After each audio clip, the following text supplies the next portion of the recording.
was working for a third-party service provider. I'll let you guys sort of draw the lines there. I'm not going to talk about company names and what happened.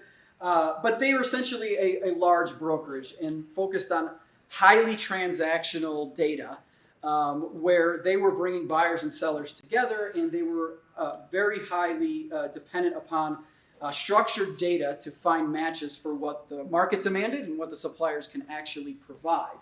And so they became this brokerage, and it was an incredible growth. Before I walked in, through the first 6 years of becoming a tech company, they had already had achieved $500 million in revenue in 6 years.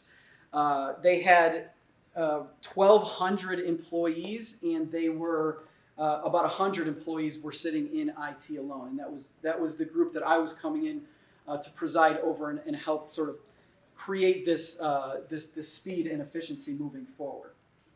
But when I walked in, IT was really struggling, and they were struggling to keep up. There was tons of anxiety, just fear that they weren't able to do their job.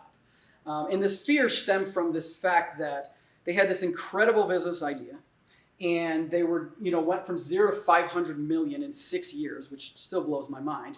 And they were trying to keep up with a platform that, quite frankly, wasn't deserved to keep up with that rate of business.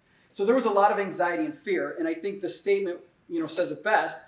When I walked in, I said, what are you trying to achieve here? And the technology folks said, the business wants us to go faster, but we can't do that because we're not allowed to fail. And I kind of took that into sort of to the heart, because I understood how painful that would be. And they said, we can't fail. We understand that we can't fail. We're failing already. We're failing a ton. If we continue to fail, we're going to reverse this trend. And so they were feeling very much like, I don't have the ability to fail anymore. Otherwise, this could come crumbling down. And yet at the same time, I'm being asked to go faster.